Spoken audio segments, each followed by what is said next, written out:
Good morning. This is Joyce, the voice of Joyce. And when this video comes out, it'll be the Tuesday before Thanksgiving. I know for many of us, this is going to be a very different holiday. We're not going to be celebrating with family, maybe over Zoom, but that's about it. It's going to be pared down per Fauci. Because for many of us, we believe in the CDC guidelines and we mask up and we social distance and we're aware that 250,000 people have already perished. 200,000 are getting the disease, and we're almost up to 2,000 deaths a day. Like you, it's hard to absorb that reality.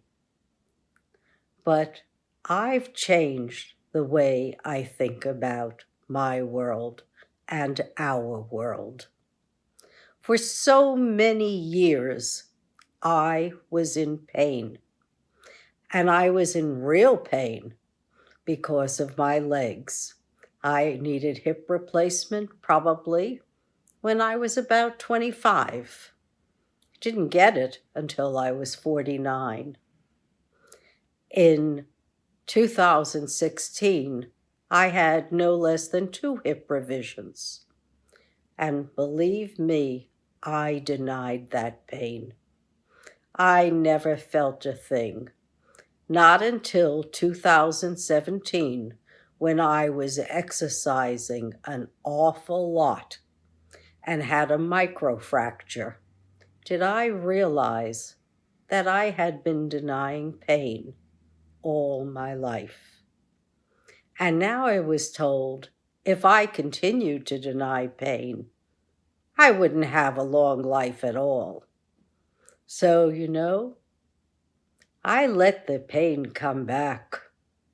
I experience it whenever I experience it, and I'm thankful because it means I'm here, I'm alive, I see, and I see very clearly what's happening. I probably went from one extreme to another.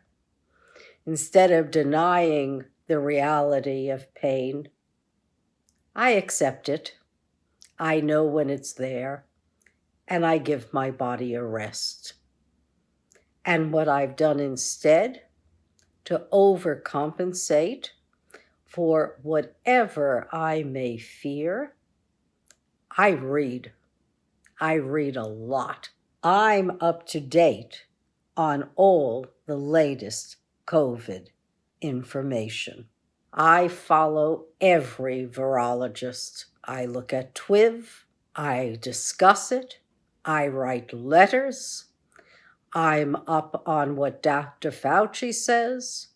Dr. Michael Mina and Fauci absolutely approves Dr. Mina's rapid saliva tests.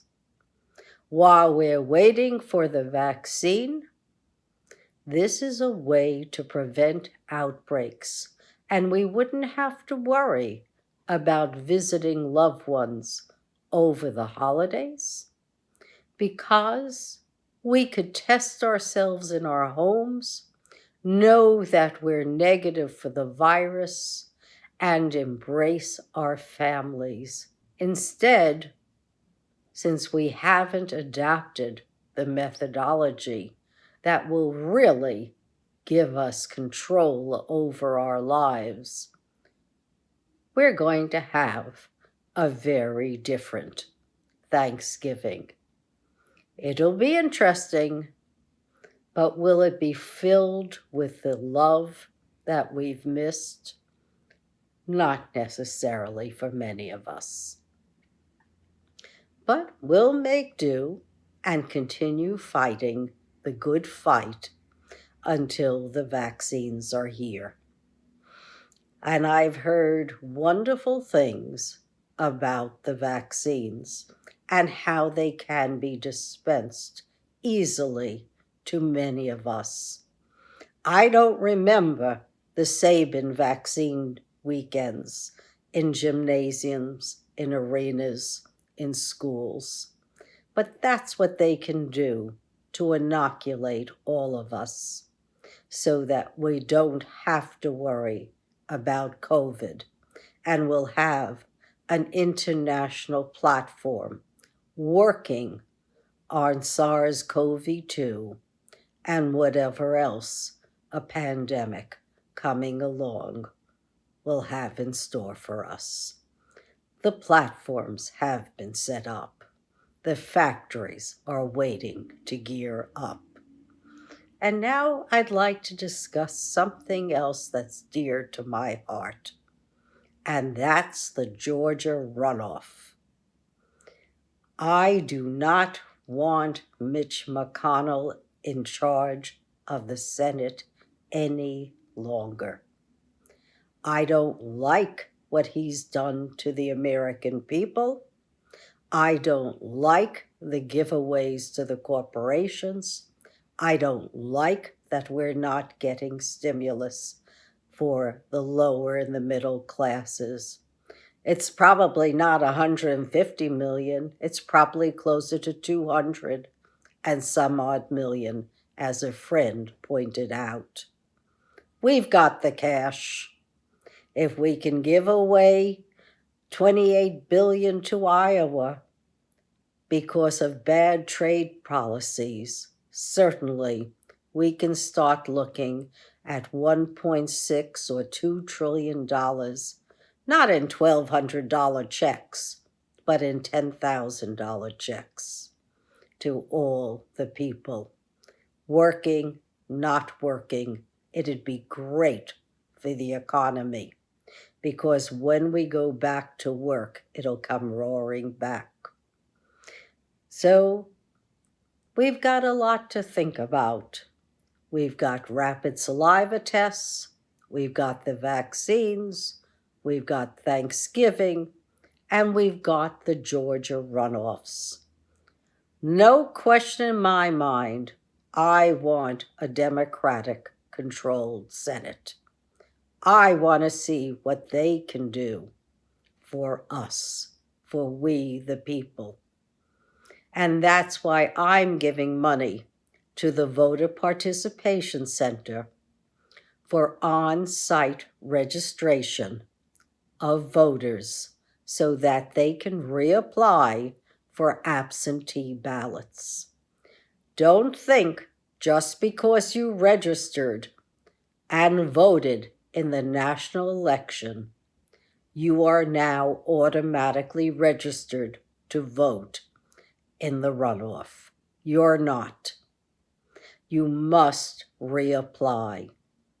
And what many are doing in the African American community, which is 30% of the Georgia population, and I hope the 5% of the Hispanic population will do the same. They will set up sites in shopping centers, malls, Walmarts, wherever.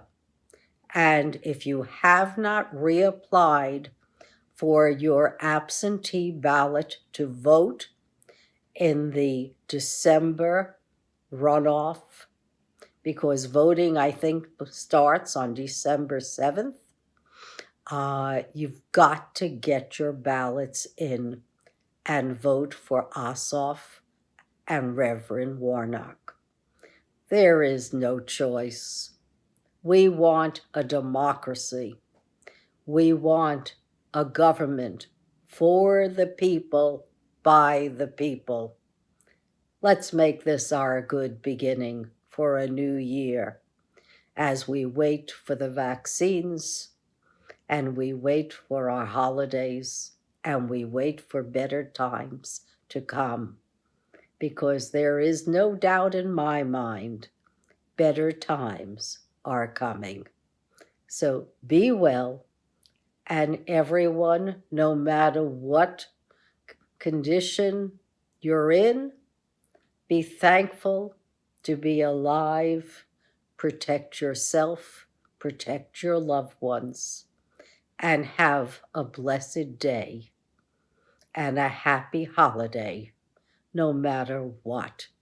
And don't forget to reapply for those absentee ballots to vote for Ossoff and Reverend Warnock. Our lives literally depend upon it. Thank you for listening and have a blessed day. Bye now.